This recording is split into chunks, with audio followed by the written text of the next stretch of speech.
Welcome to Your Music Save Us, where two friends blast ourselves into the past to relive and recontextualize the alternative Christian music we grew up listening to in the 1990s.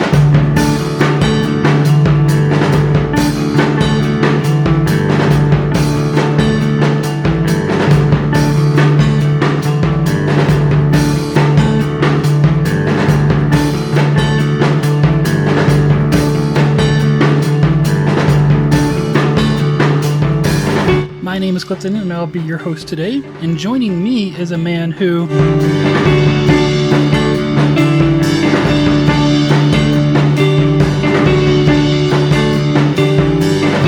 Jay, how are you today? I'm good, Clifton. Long time no see. Mm-hmm. It's been minutes. Yeah, it's true. We're recording these two back to back because Jay's going to be out of town. Right. All right, Jay, well, what are we listening to today? We are listening to Unwed Sailor's debut 1998 EP, Firecracker. All right. Why are we doing this? It's been on my list since the beginning of this podcast. Mm-hmm.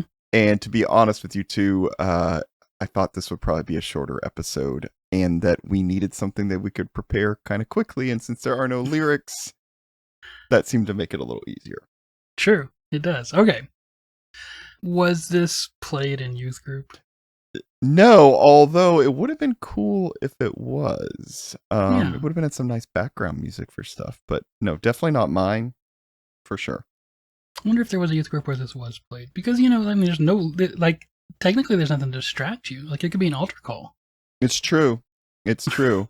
Of course, then, what's keeping you from playing this versus, like, Mogwai or, I don't know, something else, and then it's going to come like, this band's not Christian, and blah, blah, blah, so it's a slippery slope, Clifton. Okay, I have questions, but let's get into them later. All right. Is this easy to find to listen to? Surprisingly, it is on Spotify, thank goodness. Cool. So, yeah. And on Bandcamp as well. Yeah, cool. All right, well, before we dive in here, I just want to take a moment to remind you that you can contribute to the show through patreon.com/YMSU. You'll get extended episodes and probably even some other episodes that I'll put out here soon. Just to remind you of what we're passing that plate for, I'm going to read a few messages from some listeners here. This first one is from a very special listener. He says, "Hey, just listened and wanted to say I enjoyed the trip down memory lane with your Jatinderpal episode. It's funny to think that with the recent reissue and now that people are talking about our stuff this many years later.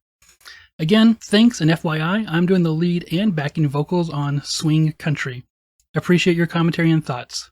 Bobby Bob Cave." That's cool to hear from a member of Jatinderball, so thank you, Bobby. Very, very nice. The next one here is from Randy K. He says, "Really dig what you guys are doing. There's so many classic albums I'd love to hear your take on.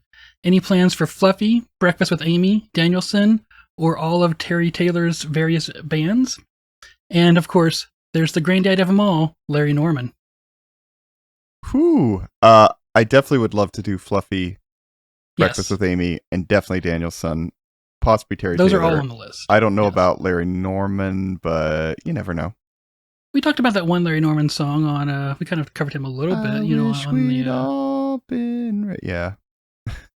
we've talked about him twice, you're right. Oh, did we talk about another one? No, we haven't talked about that one yet, because that's not an album we've done yet, but we've talked about the song he did on the, isn't that him on the Johnny Q. Public album? I don't know. No? Larry Norman? The one that was like the Bob Dylan ripoff? Oh, right. You're right. They did cover. Yeah. Good memory. Yeah. And then, of course, there's Terry Taylor's various bands. That's like Swinging Utters and stuff like that, right? No, that's Swirling Eddies. I was like Swinging Utters. That's Jeez. Swirling Eddies. I think in like Similar the 77s, right? Like those bands. Yeah. I think. Yeah. Yep.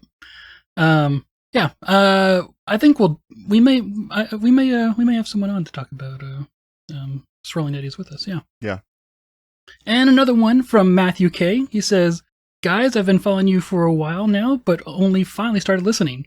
Started with Newsboys Shine, and now the deep dive begins. I just want to say, I love what you're doing. A lot of this stuff was my jam back in the 90s, and as a fellow former believer, this stuff resonates like you wouldn't believe. Case in point, this morning at work, I was listening to the 2-part Free at Last review. I was a huge DC Talk fan back in the day, and up until now, I truly had no idea how awful those songs were. It was eye-opening. Anyway, I can't wait to dive into some more episodes. I'm a little late, but you have a loyal listener. Thanks, gents. Oh, thanks, Matthew. Thank I you will very also much, say Matthew. that we were surprised at how bad DC Talk was. I don't think either one of us were expecting the music to wow us, but lyrically, I think we were both pretty shocked. Yeah. Yeah. I think I was expecting to be revolted, but not to the level. Like, just the serious level that it was, yeah. Yeah, I think I was expecting kind of cheesy, dumb, whatever, but not like, Mhm. oh God, this really fucked me up. That kind of Yeah. stuff. Exactly. Yeah. Well, all right, Jay. Well, I guess I should say, once again, a reminder, you can support us at patreon.com/YMSU. There's always extended episodes with Jay and I just discussing anything from what we're listening to what we're watching to who knows what. And then there's going to be Music That Damned Us episodes whenever I get around to editing them. And have been recorded. We just need to get them out there. Yes. I apologize to everybody because I guess I just don't think about it when I do have the little free time that I have. I know. And listen, we both have full-time jobs, lives. That's the problem. But, you know. It is. All right, Jay, well, tell us a little bit about Unwed Sailor. You know, Unwed Sailor is basically Jonathan Ford with other musicians. And I think we talked a little bit about Jonathan on the Pedro the Lion, It's Hard to Find a Friend episode. I'm a little surprised we haven't talked more about him, but we haven't. He was also in Roadside Monument. We haven't really covered that era of Roadside Monument yet. Mhm. I'm sure we will. But just to give you a little background, Jonathan Ford was originally from Tulsa, Oklahoma. He was in the band Mr. Bishop's Fist. You might have heard them because they had a song on the first Helpless Amongst Friends compilation, I believe. Jonathan, anyway, he moved to California, kind of looking to be a part of the music scene, finally lands in Seattle, and he's talked about how he really felt like he found his people there. He played in multiple bands, one of them being a band called Fellsway that's also on I'm Your Biggest Fan compilation, and finally joined Roadside Monument and really played a big part in their shift in sound between that first album and 8 Hours Away from Being a Man. They had 2 albums with Jonathan. Roadside breaks up, and Jonathan joins Pedro the Lion for a short bit. And I'm going to jump now and actually read you a little blurb about the band and this EP from Amazon, of all places. I don't know how it got there, but anyway, here we go. It says, after years of recording and performing with the prog core Roadside Monument, and then joining Pedro the Lion long enough to perform on their debut album, Jonathan Ford, bass player, longed for an outlet to perform bass-oriented songs that didn't fit with either band. He eventually decided to quit Pedro the Lion and move to Chicago. Just before moving, he invited his friends David Bazan, Casey Westcott, and Melissa Palladino to help his songs come alive as Unwed Sailor. The Firecracker EP was recorded by Blake Westcott in September 1998 at Casa Recording Company, Seattle, Washington. The album was originally released on Seattle's Made in Mexico label, along with other groundbreaking records such as Pedro the Lion, It's Hard to Find a Friend, and had been unavailable for several years, and I believe this was put out after it got re-released, which I think was by Burnt Toast Vinyl. So that is a little bit of the story behind this album. So I get the feeling that this was kind of like a, hey, I've got some ideas, grab a couple of friends, help me record these. I'm about to leave town anyway. It just says it was recorded in September 98. Doesn't say how long it took, but I'm guessing like a couple of weekends or something, when they had spare time. And yeah. Some of those names are familiar, of course. Blake Westcott is from Bloomsday. Right. Is Casey Westcott related to him? He's credited with being a band called The Vogue. I'm going to guess they're related, right? Like they're recording at Blake Westcott's. A guy named Casey Westcott is playing with them. I'm going to guess they're related, but I don't know for sure. And then, of course, David Bazan is Pedro the Lion. Yes. All right. Well, Jay, how did you end up finding this album? Man, Clifton, I've been scratching my head on this one. Once again, terrible memory on this stuff. And I kept trying to think, did I get this in 98 or 99? And I feel like, well, let me back up. There's a couple of problems. The album itself says it was recorded in September of 98 on the original. If you look on Discogs, the original version. So I'm going to go with that. But other places says it was released on like September 2nd, 98. They both can't be right. So I'm not exactly sure when this came out. I'm guessing later in 98. So my memory of this is getting it at Cornerstone. So I guess I got it summer of 99. Okay, like a year later. It's all I can think. Yeah, I might have mail ordered this back in the day. I knew enough at that point to go like, oh, made in Mexico. They put out Pedro the Lions. It's hard to find a friend. I like what they're doing. I also knew Jonathan was from Roadside Monument, which I liked. So I would have been aware of this and on top of it, but I'm going to guess I got it at Cornerstone. That would have been the easiest place to pick it up. Yeah. Okay. So what was what'd you think at first, I guess? Yeah. You know, I liked it. I had not really listened to kind of instrumental stuff like this, I don't think ever really before, other than like maybe some of the more emo bands that I was getting into that just, while they weren't instrumental, they had quite a bit of, instrumental parts. And side note, and I know I've talked about this before, but I'm just going to talk about it for a second. I feel like that is one kind of thing about like mid to late 90s emo that's very different from like even the emo today, which I even like some of the like the new third wave, or I don't know what wave it is, emo today. Is that like they were not afraid to have long instrumental parts without vocals. Where I feel like the stuff today is a lot poppier. That stuff definitely pop song oriented. Where older stuff was meandering sometimes, right? And just not jammy, but just like all over the place. Yeah. Yeah, and so I guess that would be my only other experience with music like this. I mean, even those Roadside Monument albums, like they're pretty sparse. Vocally. And what vocals there are more an instrument than anything else. Right. So this was, I guess, my first intro to it, but I'd had a little background. But I liked this, and I think one thing that is a real plus about this album is the songs are short.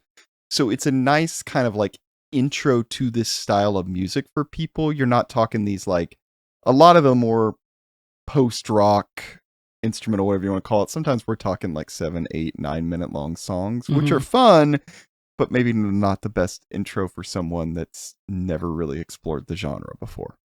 Right. Yeah. So yeah, I remember liking it and enjoying it, and it really kind of helped pave the way for stuff I got more into in college when we both were part of the college radio station and started digging through, albums in the library there that I'd heard of, like Tortoise or these other, Tristeza. Right. These other kind of instrumental bands, and going like, oh, okay. Yeah, I'm kind of into this. This definitely helped kind of pave the way for a lot of that. Anything stand out in your memory from back then? Any song? Man, the biggest one, and I still love this song to this day, Ruby's Wishes, I think is a fantastic song. I really love the drums on it, and then I really like the way that other instruments kind of lay on top of that as the song starts, which I'm sure we'll play in a second. But great song. Really love that one. Oh, cool. I never came across this back in the day, probably not surprisingly for someone who just had a Christian music store to get their stuff from. Yeah, sure. I also don't remember, for example, the second Pedro album being there ever. The other thing I'll say, which is going to greatly affect how I'm able to talk about this album as we go through it, is like I like music like this, but without the vocals, it doesn't stick in my brain. Like it just. I enjoy it in the moment, and then it's gone almost like as fast as it came, and so like I don't have any, like I have to listen to it probably like 10 times more just to get the same memory out of it as something versus something with vocals, That's fair. And I think not necessarily this release, but I think some stuff in this genre, and even some of the later Unwed Sailor stuff, they may not say this, but I'm going to say I think sometimes it is more appropriate for background music. Like, Yeah. I think it's fine. Some of it's a little more ambient, some of it's a little more just relaxed. This is not so much like that, but I get it. The melodies are not always in the forefront, Yeah. and so Yeah. it's not. You can hum along to it, but you're right. It's not as easy as something with just lyrics, vocals in front. Right. Yeah. And we did see them. We saw them live together in Prague at the Cross Club, right? Yeah, which is the weirdest. If you ever, okay, we're going to have a lot of rabbit trails on this episode. If you ever go to Prague, and I'm pretty sure it's still there because I looked it up, there's a place called Cross Club that is not, it's not in the center exactly, but it's not far. I don't remember what metro stop, but it's not far from a metro stop. And it is the weirdest place. Like, how would you describe it? It's basically like downstairs, first of all, right? Like, it's kind of more in a basement. You wouldn't know though, because there's no, you don't need windows in this type of place. I don't know. No. How would you describe this There's place? no windows from what I remember. It was pretty big. From what I remember, it had like 2 or 3 different rooms. It's kind of like a labyrinth though. Like, it's very Yeah. But I remember even approaching it from outside. There was like some like sculpture art outside, which is very. It almost had more of like a sprawlish feel of Texas immediately surrounding it than like the urban feel of Prague. Is one thing I remember, because it just had some open space around it where there was some sculptures and whatnot. And then it also had some really cool lighting from what I remember with like, I remember the bar had like a bunch of backlighting and there's sculptures in the place too. Like they're hanging from the ceiling, and it, in some way it feels almost kind of oppressive, but it's also really cool, I think. Yeah. It's like, in some of them I remember were kind of like moving. Like, it's almost, it was complicated. Steampunk is not the right term. It's slightly that, right? Yeah. Cyberpunkish maybe, and kind of almost like the Matrix or something that kind of realm. Yes. And you can imagine it's dark inside, weird lights. It's a weird, very cool place. I've definitely never been anywhere else like it. Yeah. And it's a great setting, I think, to see a band like this. Because it's so ambient. Yeah. Right. Yeah. I think a lot of times they would host like DJs and that kind of music there, but this fits as well, I think. Yeah, I remember really enjoying it. Like I didn't know what to expect. I think going to see, and not that we haven't. We've I've been to several instrumental stuff. I think we saw what's the Godspeed You Black Emperor. I think we've seen them before together. There were a few instrumental bands we saw in Austin. There was a local one called The Rhythm of Black Lines. Rhythm of Black Lines was great, yes. And there was do you remember, it must have been you. I'm like, who else would have been with me at these shows in Austin? We saw one time this band called The Oxes that opened for yes, the Oxes were so good.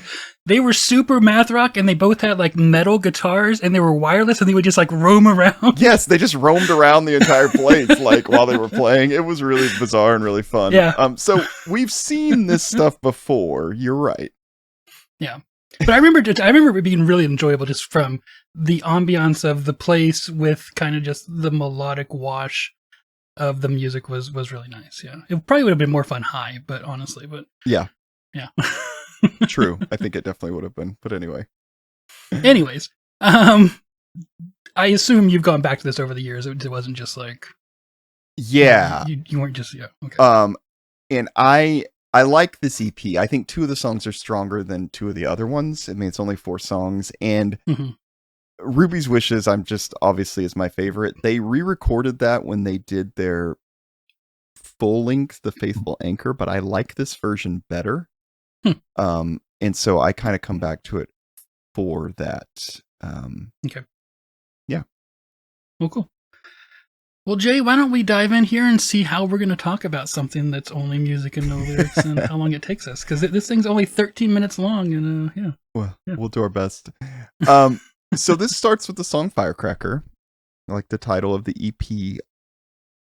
I think it's a really nice start. It's just like a rolling snare drum, and then the bass comes straight in. And this is one of those songs, like, and you tell me, Clifton, I've been wondering as I listened to this a few times, I was like, wait a minute, does this even have guitar at the beginning, or is this just bass on top of bass? They definitely tracked a lot of this because there's not enough people playing parts to really do what I mean, like Bazan plays guitar and drums, so like he's obviously not at the same time. So I don't know, do you want to just play the beginning? Yeah, let's dive in here. That's guitar. Okay.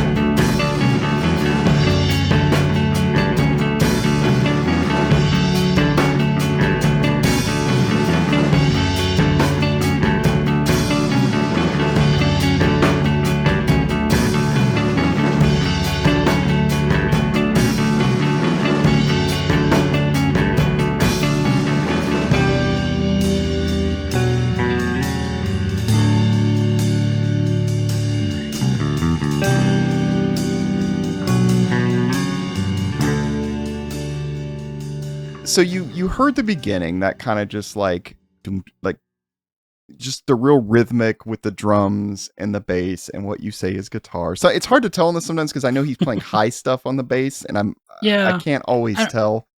It at least sounds like guitar to me. Like just the there's a different feel from when you're doing something high on a bass to just the change in string diameter feels different to me. Yeah. But I like that part you just played because it's kind of like the bass is answering the guitar. Like it's a back and forth, doom, doom, doom, doom, doom, doom, doom, doom, doom, like between the bass and the guitar, which I think is really nice. And then after that, the drums kind of count off again, kind of using the cymbals, and then they just go right back into it. And this song and this album actually is pretty busy on the drums, but I think it works pretty well with what else is going on. And I'll be honest, and this is kind of a thought I had after kind of going into this deeper. I was like, you know what? This album, in some ways, and I'm curious what you think as we get through the whole thing, but in some ways, I think this album actually like showcases a lot of David Bazan's talent. Like, I hate to say it, but in some ways more than Jonathan's. I mean, because and I just say that because there's a lot of Unwed Sailor stuff later. Like, he definitely has proven himself as a bassist, as a great idea for these songs. And I realize he's kind of the crux of this. I get it. But I've just been shocked by like, damn, Bazan's a good drummer. And then when you think he's doing the guitar stuff too, like, okay. And the question is, who did the actual songwriting, right? Right. Like, is it, you know, maybe Jonathan wrote those parts and it's just David doing them on guitar. Right? It's hard to say like who's, but even then, it's still beautifully performed. You know. Yeah. I do think some of the drums were written by David because they remind me of some of the stuff he's done other times, like in Pedro. That makes more sense. It's hard for a non-drummer to write drums, right? Right. Like conceptually. Yeah. So maybe just play a little bit, more towards the end of the song.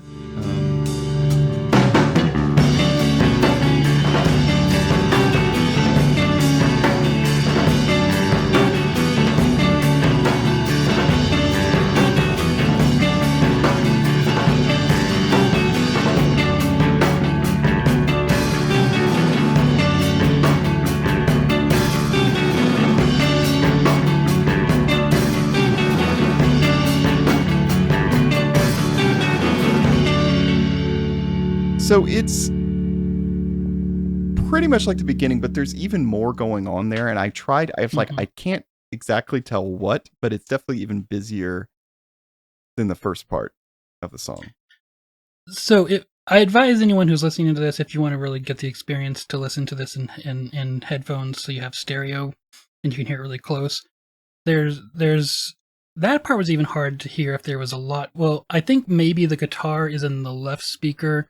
Sorry, the bass is in the left speaker and the guitar is in the right speaker, because in the right speaker you kind of have this very math rocky kind of, you know, guitar riff going on, and in the left speaker you have a much softer in feel, like not just the fact that it's a little bit quieter. I mean, softer as in it's probably maybe on the bass because it's just not as crisp sounding as the right speaker, kind of answering back and forth to it.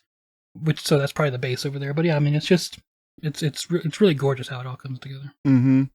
And again, this song is under 3 minutes long, and I think that's fine. There'll be, like I said, there's other bands in this genre that go a lot longer. And honestly, most Unwed Sailor songs after this are longer than this. But I think it works. They don't tire it out. They don't keep carrying on for 2 minutes, on the same thing.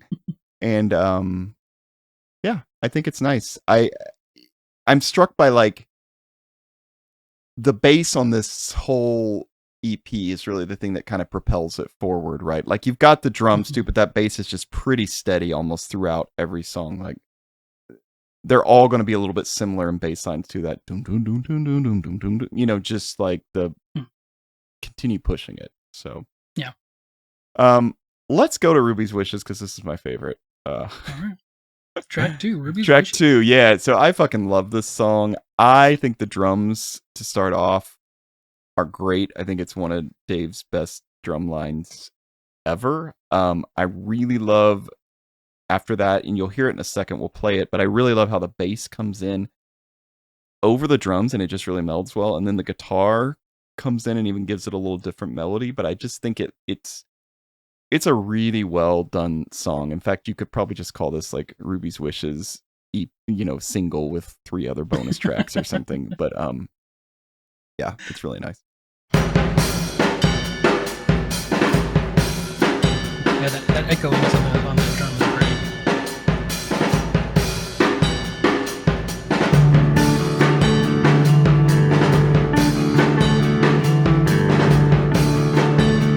That's definitely a lot of bass right there.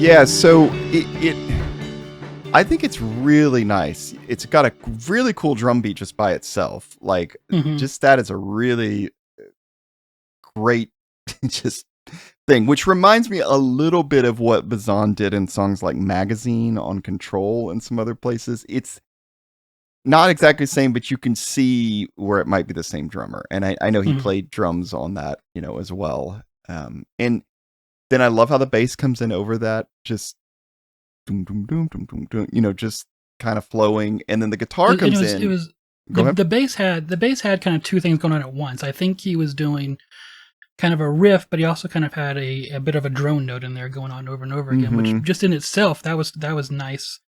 And like I said, that guitar comes in and gives him that little pop, like do do do do do. That was yeah, and so the guitar actually is kind of the melody on this song. If there is one, it's kind of just this like dum dum dum dum dum dum. It's super simple, but it really kind of works just to carry the melody forward in this song. So yeah, I don't know if you want to play like maybe at like a minute 15-ish kind of.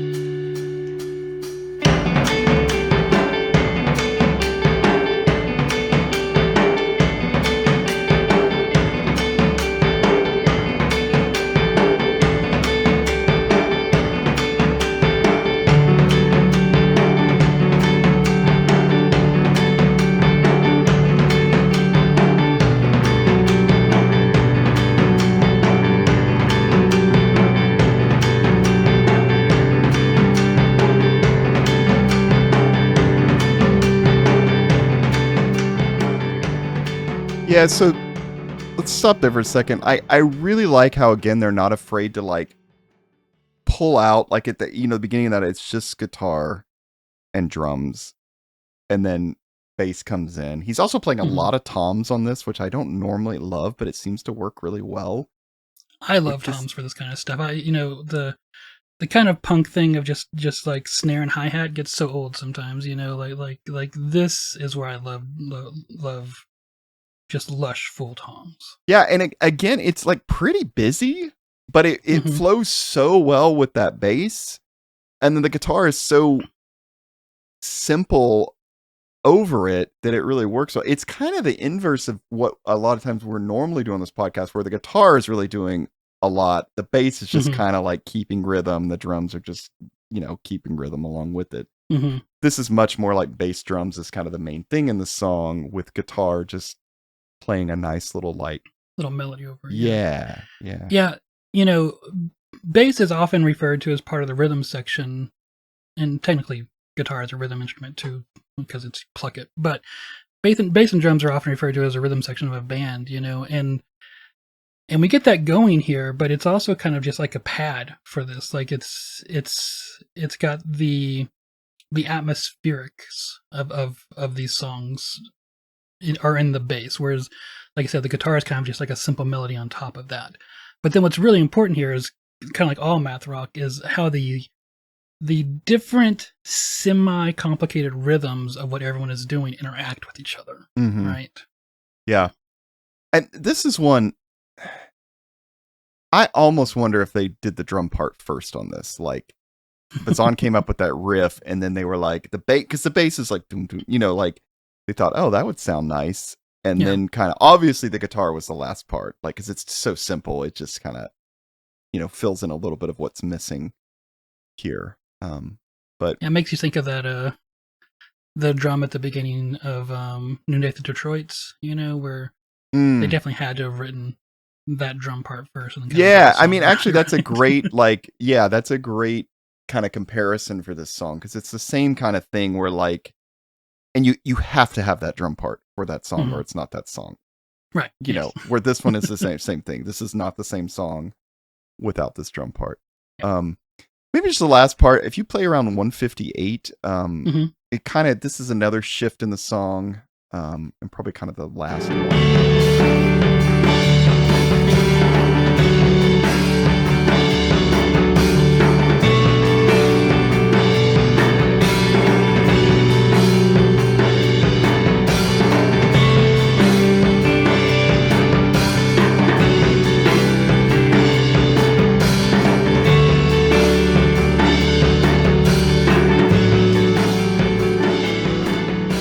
I mean, Clifton, if you just listening to those drums, forget everything else, you'd probably be like, this guy's a good drummer. I don't think anybody'd be like, oh, that's Dave Bazan. Like, I'm just saying this showcases his drumming, unlike I think anything else I've ever heard recorded by him. Like, yeah, and it's really fun. Like there's almost like some like, it almost feels like he's like pausing and holding back a beat for a split second.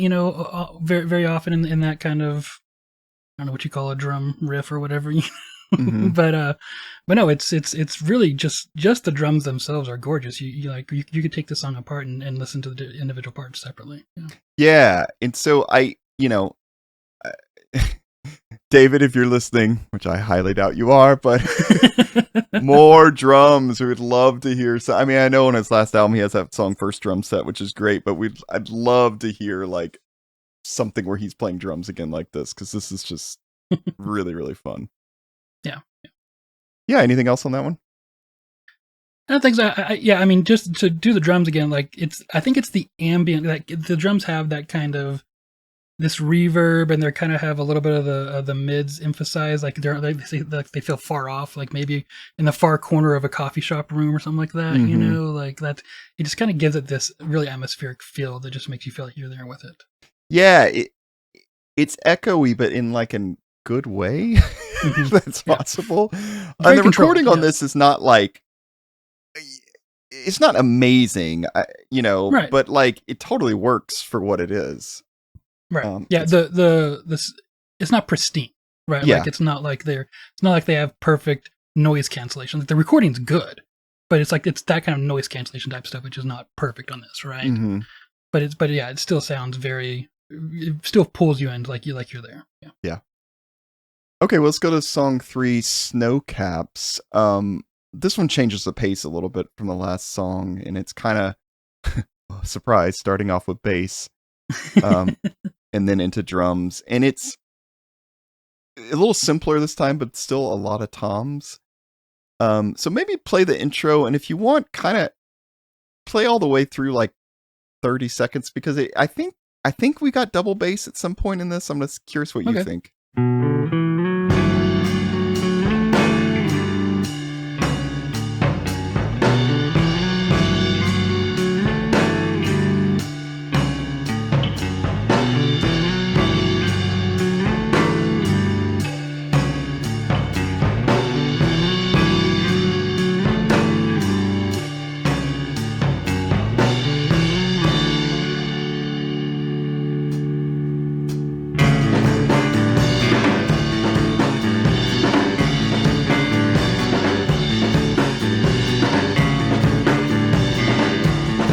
One bass or two?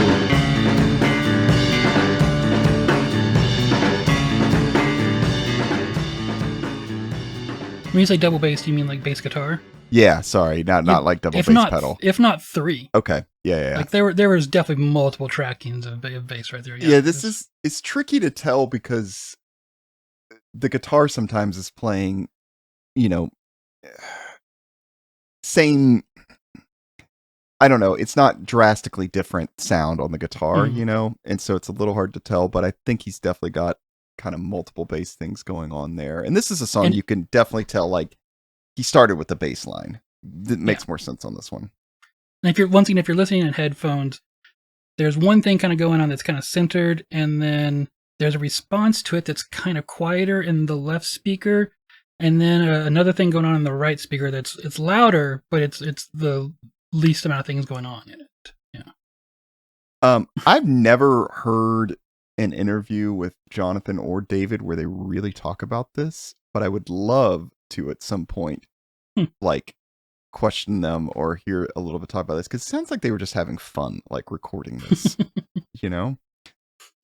I think a lot of it was probably noodling around and like, okay, what's going to fit over that? All right, this, yeah, we'll do this next and that kind of thing. But I think it I don't know. It seems like it was a lot of fun.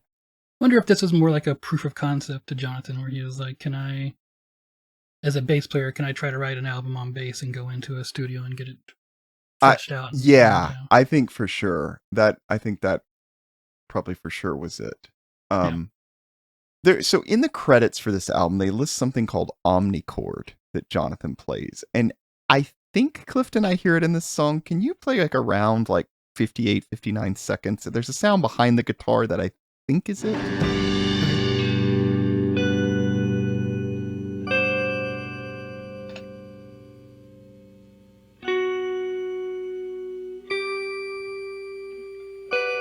Mm-hmm.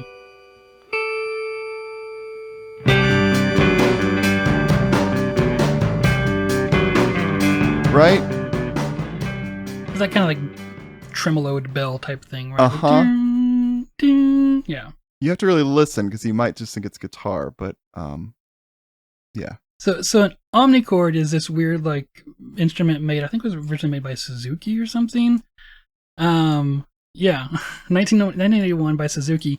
And it's basically just like a thing that you hold in your lap and like has keys on it that make different notes. It's just an electrical instrument, really. Like, it's not complicated. It's pretty simple, but it was kind of one of those first like synthesizer type things that you could travel around with and not have a giant machine, Yeah, it just sounds a little electric at part there, Exactly. This song kind of it keeps going again. We get another change towards the end at around 2 minutes 40 seconds.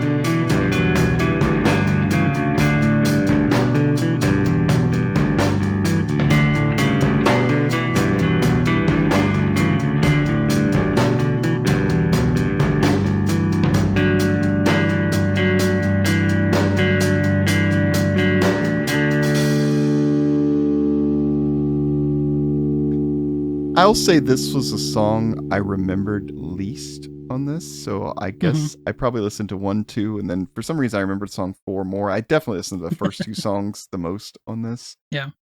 But it's still not bad. I really like that guitar bass combination there at the end. Let's play it again.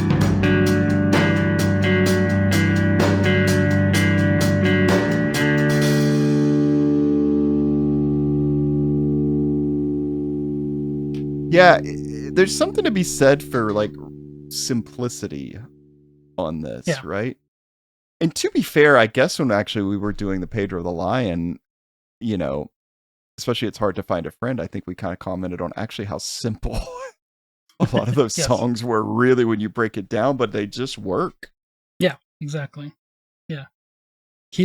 Simple is fine if you have like if there's a nice sincerity to the music, that's really coming out there, and you have like that right there was the bass was staying on the same note and the guitar was going back and forth between 2 notes, and then they end. I can't tell if they ended on the same note or if they ended on harmonics, but it's it's simple, but it's not quite as simple as it seems. Yeah.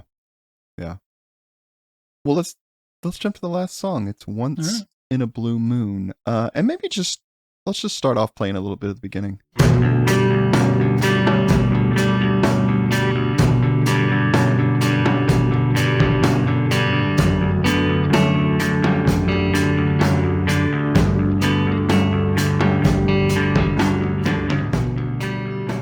So, same kind of thing. Light guitar melody playing over the drums and the bass. The guitar is kind of on the number on the 2 there. It's like dun dun dun dun dun dun dun. Yeah. We kind of have a shift at about 50 seconds where it's only toms on the drums, and then we move into some violin after that. The violin is what I really remember from listening to this last night. I will say did a little drugs and laid down and listened to this. I put the album on repeat, and after listening to it a few times, I was just like laying there not moving a muscle, and I was like, I don't know if I can move any muscles right now, but I also don't want to try to move any muscles. Like it was just very nice to listen to this over and over again. And this violin part here is one of the parts that really stood out to me.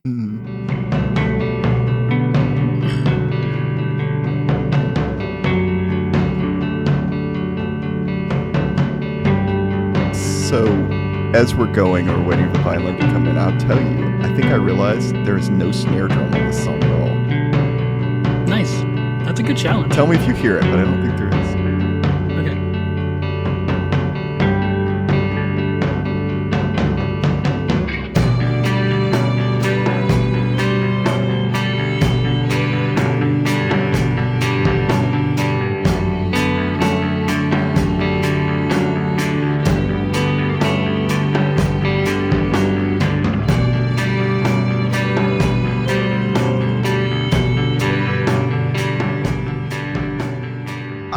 I know that drum is played like a snare, but I think it's really tight tom, right? Really tight tom, yeah. It does not sound like the snare in some of the other songs, as I went back to be sure. Yeah. So I don't know if he gave himself a challenge or... It's a great challenge. I remember when I was first getting into the Velvet Underground when I was a kid and listening to that first album, the Velvet Underground and Nico. And there's one of the things that Mo Tucker did there is there's almost no snares on that entire album. She actually has only 2 or 3 pieces. Like she has a bass drum and a couple toms, and even the toms I think are they're just floor toms. She does the whole album like that. Just playing and even the bass, she doesn't play like a bass with her foot. She has it laid sideways, and so she's just back and forth on them just as part of the role kind of thing. Yeah. Anyways, so I've always been a really appreciative of that kind of. I think it makes it more atmospheric than when you bring the snare and the hi-hat in. The snare and the hi-hat are very rock and roll, right? They're very like blues kind of beat oriented kind of. Yeah, it's nice to have a change in this because pretty much everything we listen to is snare and hi-hat. So yeah. I'm appreciating the difference in this. So you got that violin in this, which is different, and it's very simple melody like we just heard throughout. It's nothing complex at all. It's a little bit, I'd almost say, like haunting to hear that in the background. Then maybe the only other part I kind of want to point out is towards the end, around 3:30. I swear to God, it almost sounds like vocals, but I think it's just the way the guitar bass come through. Let's listen.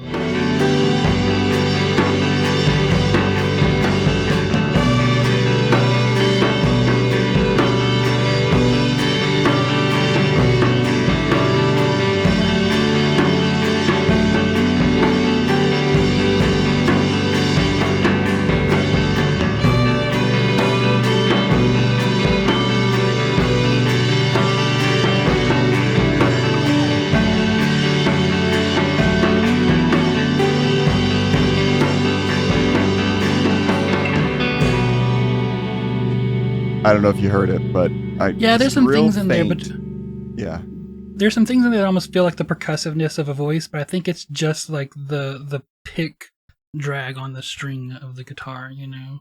Mm-hmm. Yeah. Yeah. Yeah. So, I mean, that's it. Yeah.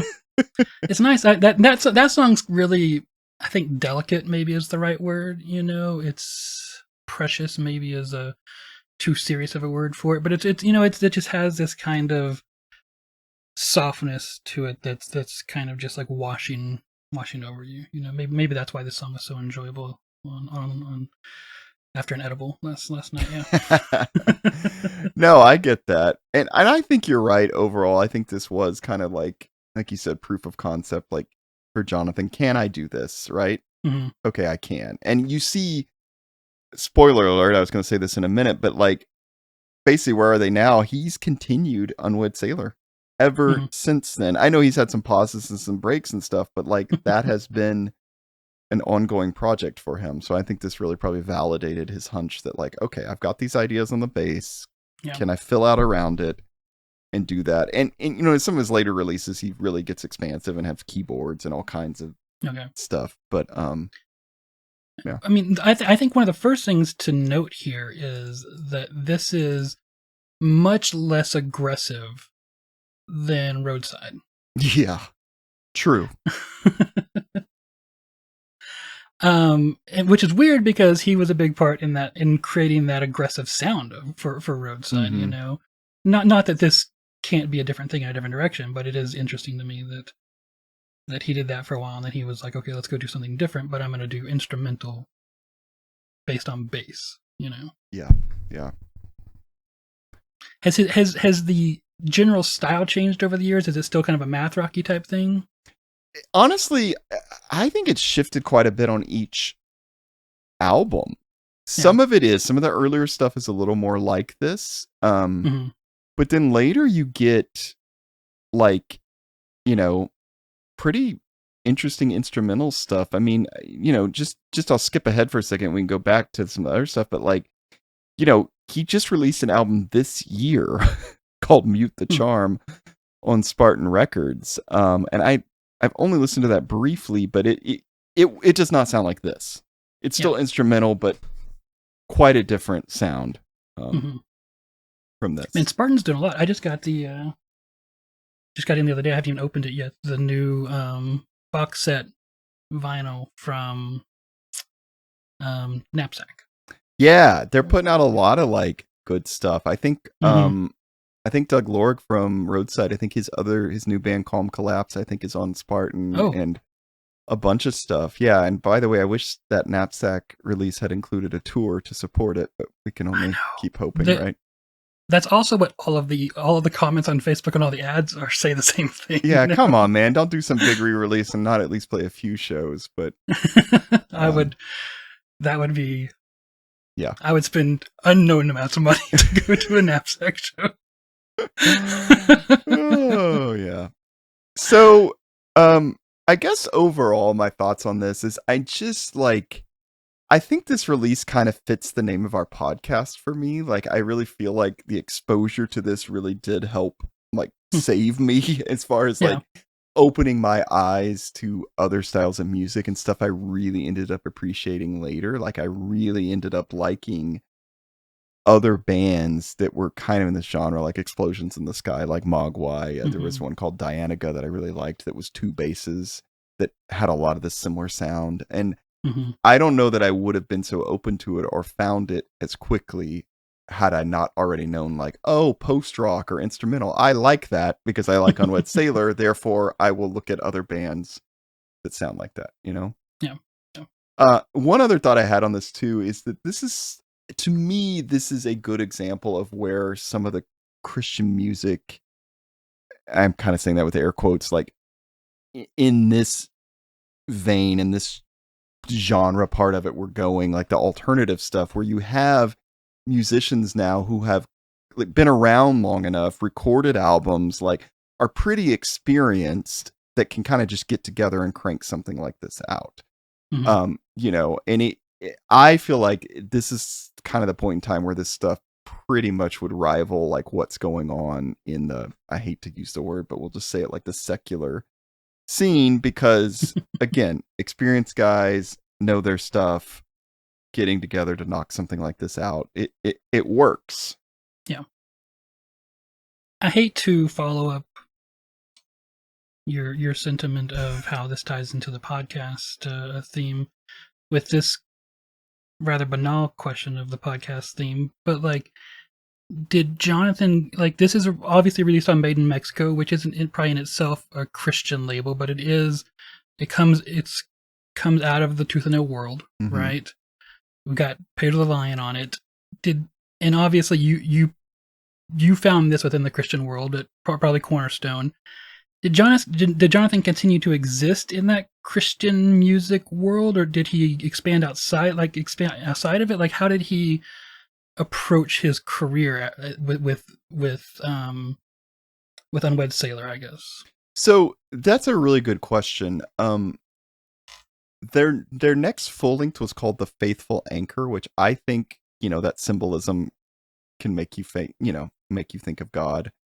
I feel like after that they started to get away from that as much, and it's not like they ever released any of this on like Forefront Records or something, not that they could have, but you know what I mean, like it was never like really in the Christian market, it was always on the edge.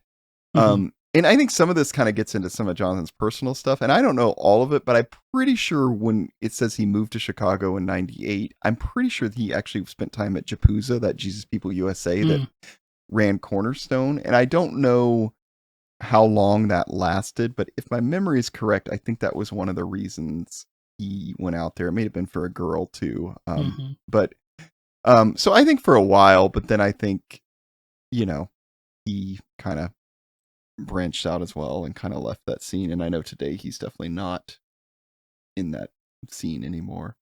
Okay. Well, cool. Yeah. All right. Only other thing I want to say about this is if you look at the very original artwork from Made in Mexico, because it got re-released later with slightly different artwork, it's got like a woman on the cover where you can't see her face, really kind of turned to the side with kind of short hair, and then the inner inset is actually, it might almost be, no, it's not the same photo, but similar, but it's clearly showing like the couch she's sitting on in there. And so, yeah, Clifton, I can see, yeah, that version. And it says on the credits that it's Mindy Taylor, and I don't know who Mindy Taylor is, so this is a question I have. Was this a girlfriend at the time? Was this a friend at the time? What's going on here? But the packaging is super simple. It's actually kind of packaged like if you remember those CD singles, in that kind of really thin, plastic hard case. So there's not much else to say about it, I don't think. Yeah. But a nice album. I really enjoyed it. I think if you've ever wanted to get into music like this, it's a good one to start with. And I still think Ruby's Wishes is awesome. And if I ever go see Unwed Sailor again, which I hope happens, I really hope they play that song. Cool. All right, Jay. Anything else to follow up with Where Are They Now other than what you've already talked about? I mean, not really. Jonathan actually lives back in Tulsa now, which I think is pretty cool as someone that lives in a smaller state now. Yeah. And that, both of us are kind of from smaller town. Not that Tulsa's that small, but for people that live in like New York or something, I'm sure they think that that's tiny. But I appreciate that. I like it to see people still making good music that are kind of in the middle of the country. And yeah. All right. Well, Jay, do you have an award for this album? I do, and Clifton, it's not as good as your Creed award, but I just wanted, this is my, I'll call this the thank you for introducing me to this style award, because I appreciated that this existed, because like I said, it introduced me to a whole kind of genre that I don't think I fully realized was out there. Yeah. And definitely something that there was a lot more of over those next coming decade, with really grew. Related to that, I guess I will just say I kind of looked back at Tristeza is a good example. I looked back at that band, and I think their first release wasn't until '99. Right. So I kind of thought, this actually feels really timely. Like, or so many of the things we cover, like, oh, cool, ska broke in the major scene. Oh, Christian ska bands are coming out a year later or whatever. Like, this actually felt kind of right at the right time. Yeah, I agree. So yeah, it was of its time. It wasn't 3 years later. Exactly. Like it wasn't just a version of something trying to, be the Christian one. So Cool. Yeah.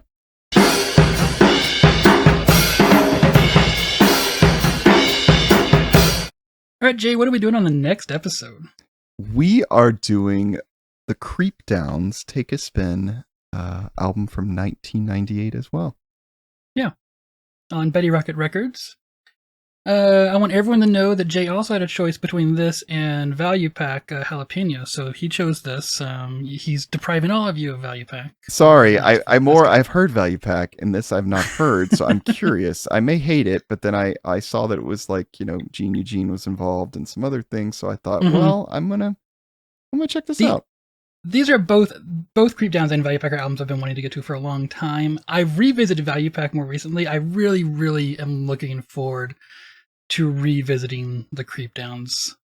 They were the summer after I think it may have been this, I don't remember if it was the summer in between my junior and senior year or the summer after my senior year. I spent the entire summer by myself taking apart parts of oil pumps in a room, like alone all summer. And I listened to this album probably just on repeat, like the entire summer. So I have a lot of lonely memories associated with this album. Okay. Yeah. All right. Well, yeah. Until next time.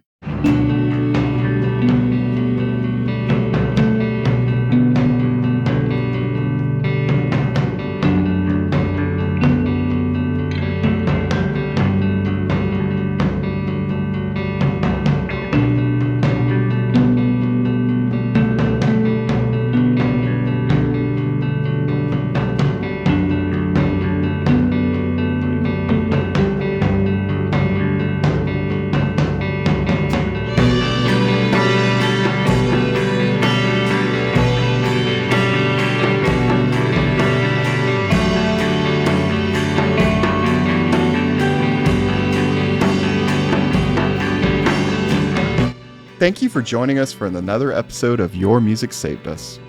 If you enjoyed your time with us, please leave us a review or share this episode. And really, I think reviews help people. And not 1-star reviews. You can give us, never mind. Visit patreon.com/YMSU to contribute and get extended episodes. Visit our website, yourmusicsavedus.com, to find out all the ways to listen. We're on Twitter, Instagram, YouTube, and Facebook, and now also Threads. Join our Facebook group or follow us to keep up with the latest or interact with us.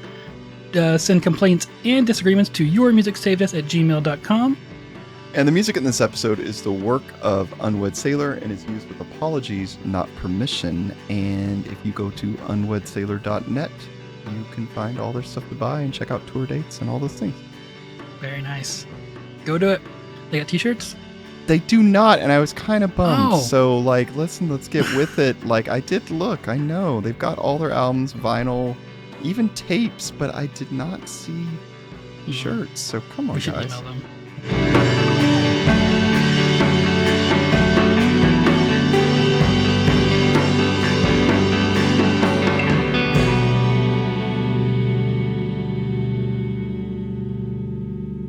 Oh, wait, they do on their Bandcamp. All right. Well, thanks, everyone. All right. Bye.